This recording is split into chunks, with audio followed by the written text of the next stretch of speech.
Imagine waking up in the morning, checking your phone, and seeing a message that ruins your entire day. A comment, a piece of bad news, or an unexpected problem. Suddenly, your mood shifts.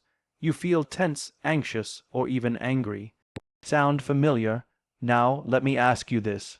What if, instead of reacting, you could remain steady? What if you had an internal system that protected you from emotional turbulence, just like your immune system protects you from illness? That's what we're talking about today. Emotional immunity, how to stop reacting and start thriving. Think about the strongest person you know physically. Maybe it's an athlete, a bodybuilder, or someone who just seems naturally fit. Now imagine if I told you they never lifted a single weight, never exercised, never trained. It would sound absurd, right? Strength doesn't just appear, it's built. Yet, when it comes to our emotions, we expect resilience to be something we're either born with or not. We assume that some people are just naturally calm, naturally unshaken, naturally confident, but that's not true. Just like physical fitness, emotional resilience is a result of training, and the best part, anyone can develop it. Your mind, like your muscles, responds to how you use it. If you train it to react impulsively, to get overwhelmed, to spiral into stress, that's exactly what it will do, because that's what you've conditioned it for. But if you train it to pause, to think, to navigate challenges with clarity, it will learn to do that instead. The question isn't whether your mind is being trained, the question is how. Let's take an example. If you go to the gym once, lift a few weights, and expect instant results, you'll be disappointed. You don't build muscle in a day. You build it through repetition, through discomfort, through the daily decision to show up and do the work. Emotional strength works the same way. The first time you try to pause before reacting, it feels unnatural. The second time, it's still hard. But the more you do it, the more automatic it becomes. You are literally rewiring your brain to respond differently. Now, imagine two people facing the same stressful situation. One gets angry, lashes out, feels drained, and carries that frustration into the rest of their day. The other acknowledges the stress, takes a deep breath, processes the situation, and responds with control. What's the difference? Training. One person has built the habit of reaction, the other has built the habit of resilience, and training doesn't just happen in the big moments. It happens in the small ones. When you wake up and decide not to check your phone first thing, you're training your mind. When you choose to listen instead of argue, you're training your mind. When you step away from a situation instead of getting caught in the heat of the moment, you're training your mind. Every decision, every habit, every reaction is either strengthening or weakening your emotional immunity. But training isn't just about resistance. It's also about recovery. Athletes don't just train hard, they rest, they fuel their bodies, they take care of themselves. The same applies to emotional strength. If you're constantly pushing yourself without refueling, without reflection, without self-care, without moments of stillness, your resilience will wear down. It's not just about being strong, it's about knowing when to step back and rebuild. And just like with physical training, the results compound. What feels impossible today will feel natural 6 months from now. The situations that used to break you will become things you handle with ease. The emotions that once controlled you will become emotions you understand and manage. Not because you're avoiding them, but because you've built the strength to carry them without being crushed by their weight. Life moves fast, too fast. We live in a world of instant reactions, instant messages, instant news, instant opinions. Something happens, and we feel the need to respond immediately. A harsh comment, a disappointing email, an unexpected challenge. We react before we even process what's happening. But here's the thing, reaction is not the same as response. A reaction is automatic, impulsive, driven by emotion. A response is intentional, thoughtful, and in alignment with who we are. And the only thing that separates the two. A pause. The pause is small, almost invisible. It's the space between an event and your reaction to it. But inside that tiny space lies something powerful. Choice. The choice to act instead of react. The choice to step back instead of being swept away. The choice to take control instead of being controlled. Most people don't recognize the power of the pause because they've never used it. They think emotions are meant to dictate actions. If something makes them angry, they yell. If something makes them anxious, they avoid it. If something hurts them, they lash out. But what if they waited just for a moment, just long enough to breathe, just long enough to see the situation for what it really is? Let's take an example. Imagine you're in an argument. Someone says something that stings, something unfair, something offensive, something that hits a nerve. Every part of you wants to fire back. Your heart races, your hands tighten, your mind scrambles to come up with a sharp reply. That's reaction, that's impulse. But if you pause, if you take one breath, 1 second, one deliberate moment, you shift from reacting to responding, and in that response you regain control. Neuroscience backs this up. When we react emotionally, we're operating from the amygdala, the part of our brain responsible for fight or flight responses. It's fast, but it's not always smart. The prefrontal cortex, the part of the brain responsible for rational thinking, needs a moment to catch up. That's where the pause comes in. It gives our rational mind time to take the wheel before our emotions drive us off course. But pausing isn't just about stopping negative reactions, it's also about making better decisions. How many times have you said something you regretted because you spoke too soon?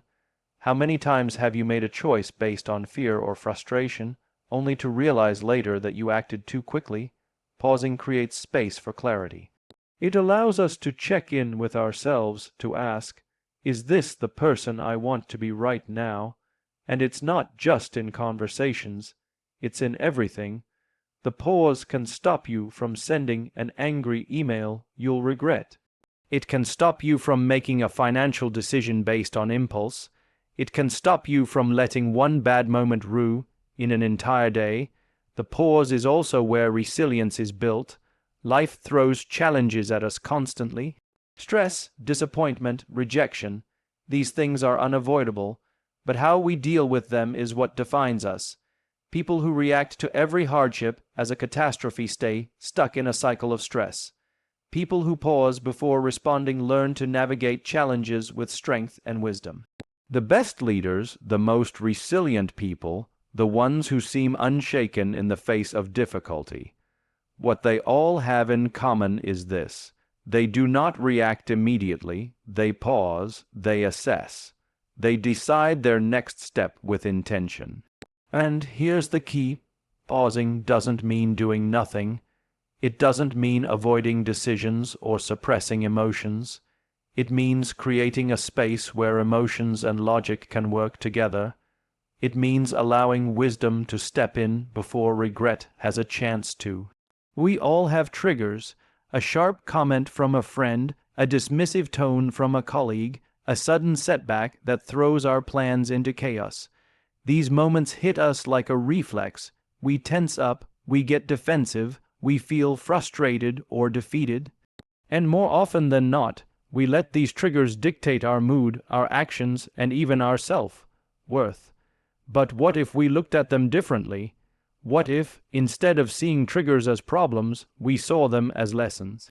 Instead of reacting with frustration, we asked, what is this moment trying to teach me?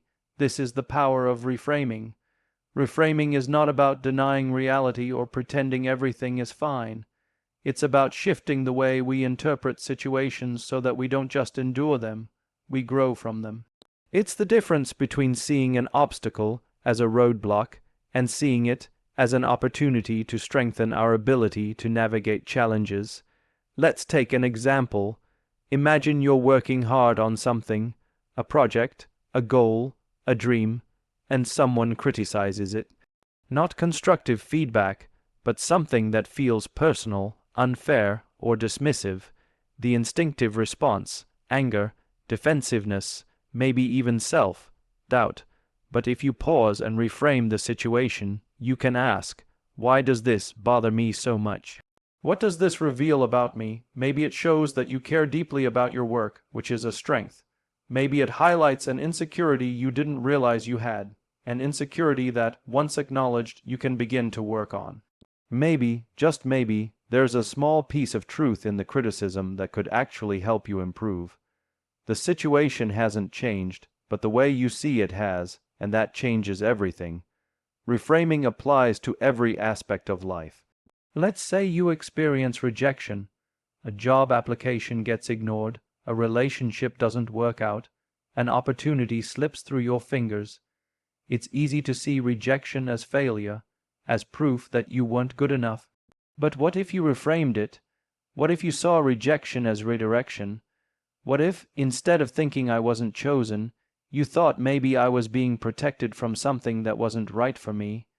What if rejection wasn't the end of a path, but a push toward a better one? Even daily annoyances can be reframed. Stuck in traffic, instead of seeing it as wasted time, see it as an opportunity to listen to a podcast, reflect on your day, or simply practice patience, a rude stranger. Instead of assuming they're just a terrible person, consider that they might be going through something difficult. The way you see things shapes the way you feel about them, and here's the most important part: reframing is a skill. It's not something that happens automatically. It's something you train yourself to do. At first, your mind will resist. It will default to old habits of frustration, self-pity, or blame, but the more you practice, the more natural it becomes. What once triggered anger will start triggering curiosity. What once caused stress will start creating resilience. The reality is, life will never stop throwing challenges our way. People will be rude. Plans will fall apart. Things will go wrong. But when we shift our perspective, those challenges stop being things that weaken us and start being things that shape us. We stop seeing triggers as threats and start seeing them as teachers. And when we do that, we take back control. We all understand the importance of physical hygiene. We brush our teeth every morning, take showers, wash our hands, and clean our surroundings. Why? Because we know that neglecting hygiene leads to illness, discomfort, and long-term damage. But what about our emotions? How often do we clean up the mental and emotional buildup that accumulates from daily life?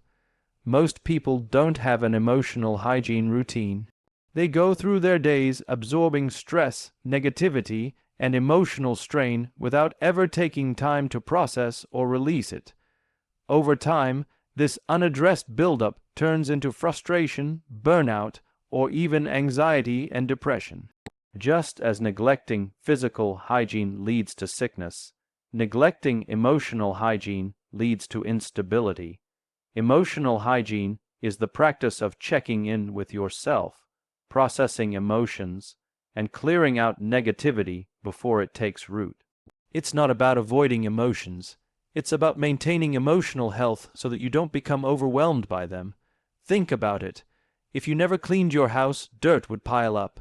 If you never washed your body, bacteria would build. If you never reset your mind, stress and negativity accumulate. That's why building an emotional hygiene routine is essential. It helps you release, reset, and renew your emotional state. So how do we do it?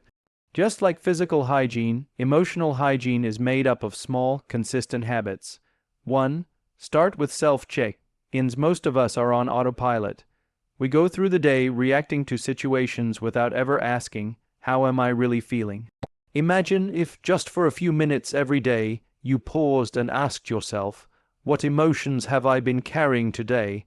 What thoughts have been running through my mind? Am I holding on to something that I need to let go of? A simple self-check-in can help you become aware of the emotional weight you're carrying. It's like looking in a mirror before leaving the house, except instead of checking your appearance, you're checking your emotional state. 2. Process. Don't suppress. Many people believe that emotional strength means ignoring emotions, but that's like saying physical health means ignoring pain. In reality, emotional strength comes from processing emotions in a healthy way. If something upsets you, acknowledge it instead of pretending it doesn't matter. If you feel stressed, take time to understand why instead of pushing it aside. If you're angry, ask yourself what's beneath the anger. Is it disappointment, fear, or frustration? When we suppress emotions, they don't disappear. They just build up until they explode in unexpected ways, through irritability, exhaustion, or even physical symptoms like headaches and fatigue. Processing emotions, on the other hand, allows us to release them before they take over. 3. Detox from negativity, just like you wouldn't eat spoiled food. You shouldn't consume toxic content or surround yourself with negativity. Think about the things you expose your mind to, the news you watch, the social media you scroll through, the conversations you engage in. Are these things nourishing your mind or polluting it? If you constantly take in negativity, stress, and comparison, it will shape the way you think and feel. Emotional hygiene means being mindful of what you allow into your mental space. This doesn't mean ignoring reality, but it does mean being intentional about what you consume. If certain news sources, social media accounts, or even relationships leave you feeling drained, take a step back. Protect your mind the same way you protect your body. 4. Develop healthy emotional outlets. Everyone needs an outlet, a way to release emotions in a constructive way. Without an outlet, emotions stay bottled up. Some people find release through journaling, some through exercise, others through music, art, or deep conversations. Journaling helps clarify thoughts and emotions. Exercise helps process stress physically. Talking to a trusted friend or mentor provides perspective. Meditation helps create space between thoughts and emotions. The key is consistency. Just like you wouldn't skip brushing your teeth for weeks, don't neglect emotional release. Make it a habit and your mind will thank you. 5. Set boundaries to protect your energy. Not all stress comes from within. Sometimes it's the result of external pressures and toxic interactions. Part of emotional hygiene is learning to say no when necessary. No to overcommitting yourself, no to relationships that drain you, no to constantly being available at the expense of your own peace. Boundaries are not selfish, they are necessary. Just like you lock your doors to protect your home, you set boundaries to protect your emotional well-being. 6. Practice gratitude as a reset button. Gratitude is like a mental reset. It shifts focus from what's wrong to what's right. A simple practice like writing down 3 things you're grateful for each day can change your entire perspective. It doesn't erase challenges, but it helps balance them with appreciation. When you incorporate gratitude into your emotional hygiene routine, you train your mind to seek the positive rather than getting stuck in negativity. It's like washing away stress and replacing it with a fresh perspective. 7. Prioritize rest and recovery. Just as your body needs sleep to heal, your mind needs rest to reset. This means taking breaks when needed, allowing yourself time to relax without guilt, engaging in activities that bring you joy and peace. Many people wear busyness as a badge of honor, but exhaustion is not a status symbol. Rest is not a luxury, it's a necessity for emotional resilience. Final thought: emotional hygiene is not something you do once, it's something you practice daily. It's the foundation of emotional strength, resilience, and well-being. The small things you do each day, checking in with yourself, processing emotions, protecting your mental space, and setting boundaries, determine your emotional health in the long run. We live in a world that celebrates independence. We admire people who do it all on their own, who are self-made, who don't rely on anyone. Strength, we're told, means standing alone, but here's the truth: no one thrives alone. Human beings are wired for connection. It's not a weakness, it's biology. From the moment we are born, we seek comfort, attachment, and belonging. It's not just emotional, it's physiological. Studies show that deep, meaningful connections lower stress, improve mental health, and even increase lifespan. Isolation, on the other hand, is one of the greatest predictors of anxiety, depression, and even physical illness. But not all connections are created equal.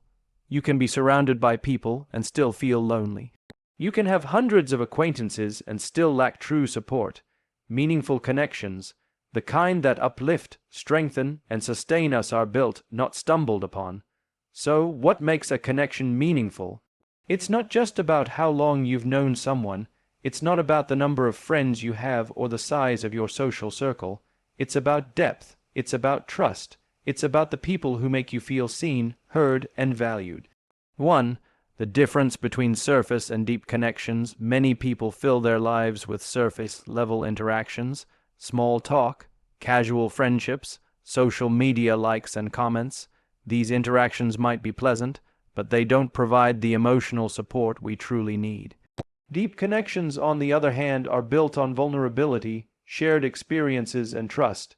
They are the friendships where you can be yourself, without filters, without pretending, without the pressure to impress. They are the relationships where you don't have to hide your struggles, where you can speak openly, where you know you will be met with understanding rather than judgment. Think about the last time you had a truly deep conversation, one that left you feeling lighter, understood, or even changed. That's the power of meaningful connection. It has the ability to heal, to transform, to remind us that we are not alone in whatever we are facing. 2. The people you surround yourself with shape you. We often underestimate just how much our environment influences us.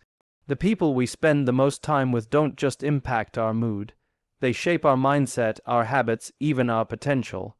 If you're surrounded by negativity, criticism, and shallow interactions, that energy seeps into you. You begin to doubt yourself. You start seeing the world through a lens of cynicism. You shrink to fit the space you're given. But when you surround yourself with people who challenge you, uplift you, and push you to be better, you rise to that level. Strong connections create strong individuals. They remind you of your worth when you forget it. They keep you grounded when you're overwhelmed. They hold up a mirror, showing you the best version of yourself, even when you can't see it. Jim Rohn once said, "You are the average of the 5 people you spend the most time with." It's not just a catchy phrase, it's a truth backed by psychology. The way people speak, think, and act around you slowly becomes the way you speak, think, and act. So the question is, who are you surrounding yourself with? 3. The power of vulnerability in connection. Most people want deeper connections, but they are afraid of vulnerability. They fear judgment, rejection, or seeming weak. But here's the paradox. The strongest connections are built on shared vulnerability, not perfection. When someone shares their struggles, we don't think less of them. We feel closer to them. Think about it. If a friend told you they were struggling, would you judge them? Or would you feel honored that they trusted you? The same applies in reverse. When you open up, when you let people see the real you, the doubts, the fears, the dreams, you invite deeper connection. You show others that they too don't have to pretend. You create a space where authenticity is welcomed, not rejected. And that's what meaningful connection is. It's a space where people can be real, where they don't have to wear a mask, where they don't have to have everything figured out, where they can be human together. 4. Quality over quantity. In the age of social media, it's easy to mistake more connections for better connections. The number of followers, friends, or contacts in your phone means nothing if those relationships lack depth. A handful of deep, meaningful relationships will always be more valuable than hundreds of surface-level interactions. One friend who truly understands you is worth more than 100 acquaintances who don't. Instead of chasing more connections, focus on strengthening the ones that matter. Who in your life truly sees you? Who supports you even when things get tough? Who do you feel safe with? Invest in those relationships, nurture them, show up for them, because true connection isn't about numbers, it's about presence. 5. The role of connection in resilience when life gets hard. And it will. Your ability to navigate challenges isn't just about your personal strength. It's about the strength of your support system. The most resilient people aren't the ones who never struggle. They are the ones who have people to lean on when they do. They are the ones who know they don't have to carry everything alone. Think about it. When you're going through something difficult, does isolating yourself help? Or does reaching out, talking, and receiving support make all the difference? Pain shared is pain lessened. When we allow ourselves to be supported, we find strength we didn't know we had. This is why meaningful connections are not optional. They are essential. They are not just nice to have when life is going well. They are necessary for surviving life's storms. 6. How to cultivate and maintain meaningful connections. Deep connections don't happen by accident. They require intention. They require effort. They require showing up consistently. Here's how to strengthen the relationships that matter. Be present. In conversations, in moments, in relationships. Be fully there. Put the phone down. Listen deeply. Make people feel heard. Initiate. Don't wait for others to reach out. Check in. Ask how they're doing. Show that you care. Be open. Share your thoughts, your feelings, your struggles. Let people see the real you. Support without conditions. Be the person who is there, even when there's nothing to gain. True connection is built on genuine care, not transactional interactions. Prioritize relationships. In a busy world, it's easy to let friendships and connections fade. Don't make time, because at the end of the day, success, achievements, and wealth mean nothing if you have no one to share them with. Final thought: the strength of meaningful connections isn't just about happiness, it's about survival. It's about resilience. It's about becoming the best version of yourself, not alone, but alongside people who uplift, challenge, and walk with you. True strength isn't standing alone. True strength is knowing you don't have to. We all want growth. We want to evolve, to improve, to move forward. But what most people don't realize is that growth is not just about gaining, it's about releasing. We can't grow if we're holding onto things that keep us stuck. We can't move forward if we're carrying the weight of the past.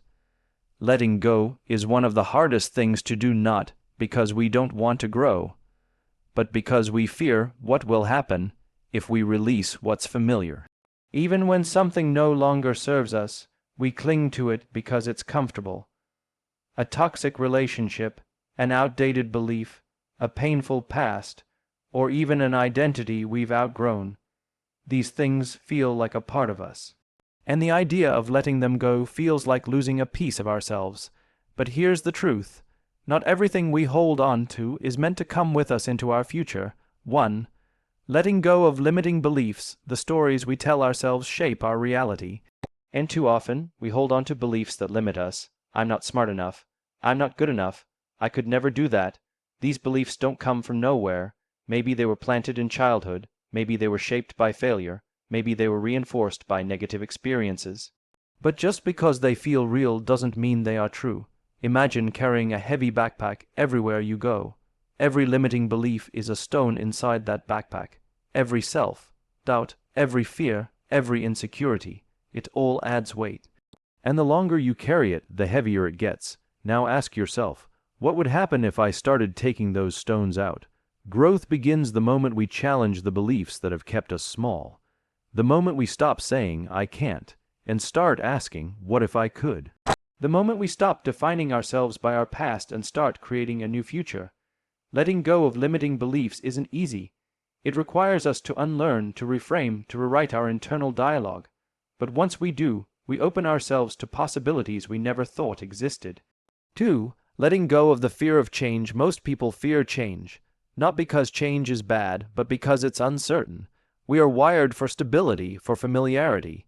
Even when we are unhappy with where we are, staying in the known often feels safer than stepping into the unknown. But here's what we forget. Everything we want lies beyond what we know. Growth is change. It is stepping outside of comfort. It is leaving behind the version of ourselves that no longer fits so we can step into something greater. Think about a seed. Before it becomes a tree, it must first break open. It must leave the safety of its shell. If a seed refused to change, it would never grow, and we are the same. Yes, change is uncomfortable. Yes, it is uncertain, but stagnation is far more painful in the long run. The longer we resist change, the longer we delay growth.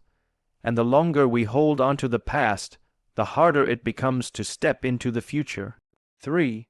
Letting go of the past. The past is a teacher, but it is not a home. Yet, so many of us live there. We replay mistakes, we relive pain, we hold on to regret. We think, if only I had done something differently, if only things had turned out another way. But here's what we need to understand. The past is unchangeable. No amount of dwelling will rewrite it. No amount of regret will undo it. Holding on to the past does nothing but rob us of the present. It keeps us anchored to something we cannot change, while the future moves forward without us. This doesn't mean we ignore what happened. It doesn't mean we forget or dismiss the lessons. It means we acknowledge, we learn, and we let go. Because if we don't, we become prisoners of something that no longer exists. 4. Letting go of toxic relationships. Not everyone in our life is meant to stay. Some people lift us up, support us, and encourage our growth. Others drain us, bring us down, and keep us stuck. But letting go of relationships, especially ones we've had for a long time, is hard. We tell ourselves they've been in my life for years, maybe they'll change. Maybe I'm overreacting, but the real question is, are they adding to your growth or holding you back? Toxic relationships, whether friendships, family, or romantic, drain our energy. They fill us with doubt, negativity, and stress. And the longer we hold on to them, the more they shape our mindset and self-worth. Letting go doesn't mean we don't care. It means we value ourselves enough to choose peace over toxicity, growth over stagnation. It means we set boundaries not because we are selfish, but because we are protecting our energy. Not everyone is meant to walk with us forever, and that's okay. Some people are meant to be lessons, not lifelong companions. 5. Letting go of perfectionism. Perfection is an illusion, yet so many of us chase it. We tell ourselves that we can't start something unless it's flawless. We won't take risks unless we're sure we won't fail. We won't put ourselves out there unless we know we will succeed. But perfectionism isn't a standard. It's a cage. It keeps us from trying. It keeps us from taking action. It keeps us stuck in fear, afraid that anything less than perfect isn't worth doing. Here's the truth: nothing great is ever perfect at the start. Every successful person started with uncertainty. Every masterpiece began as a rough draft. Every expert was once a beginner. Growth requires imperfection. It requires failure. It requires messy starts and mistakes. If we refuse to let go of perfectionism, we also refuse to grow. 6. Letting go of the need for control. We like to believe we are in control. We plan, we predict, we try to map out every outcome, but life has a way of reminding us that control is an illusion. Unexpected things happen, plans fall apart, people change, circumstances shift, and when we resist what we cannot control, we create unnecessary stress and frustration. But letting go of control doesn't mean giving up. It means accepting that we can only control our actions, not the outcomes. It means learning to adapt, to trust the process, to embrace uncertainty. Growth happens when we stop gripping so tightly and start allowing life to unfold. It happens when we surrender, not in weakness, but in trust. Final thought: letting go is not about loss, it's about making space. Making space for new opportunities, new perspectives, and new versions of ourselves. The more we release what no longer serves us, the more we create room for the growth that awaits. Growth is not just about what we gain, it's about what we release. The beliefs that limit us, the fear that holds us back, the past that weighs us down, the relationships that no longer serve us, the perfectionism that keeps us stuck, all of these things take up space in our lives. And the truth is, we cannot step into our fullest potential while carrying the weight of what no longer belongs. Letting go is not easy. It requires courage. It requires trust. It requires stepping into uncertainty and believing that something better exists beyond our comfort zone. But every time we let go of something that holds us back, we make room for something greater, greater opportunities, greater peace, greater versions of ourselves. The strongest people are not those who hold on the longest. The strongest people are those who know when it's time to release, when it's time to move forward, when it's time to grow. Because growth is not about staying where we are. It's about stepping into who we are meant to become.